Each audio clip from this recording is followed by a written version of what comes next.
Climate change is a major issue of our time and our generation. Not just the farmers, but everybody in the world's got to do something about it.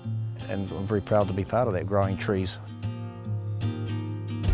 The trees are sucking up the CO2 and then turning it into oxygen. It's farming fresh air. We are Warrick and CeCe James. We're sheep, beef and carbon forestry farmers in the Selwyn Gorge.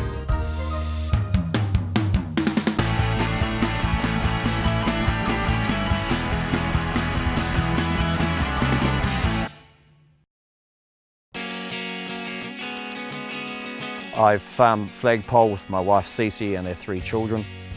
We've been on this property since 2010. It has river flats boundary against the Selwyn River, medium hill country and running up to about 950 metres on the top. So it's got a bit of everything really.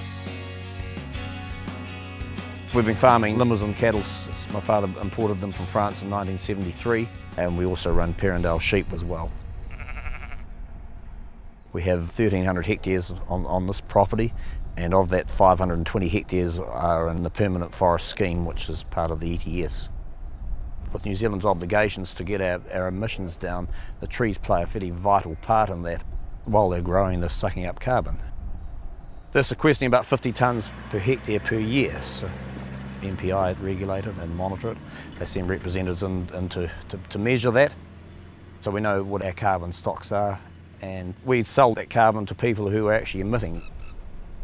With the price of carbon going up, the emitters, they have to try to change their way of operating their business and try and reduce their emissions, and it encourages people like ourselves to grow more trees.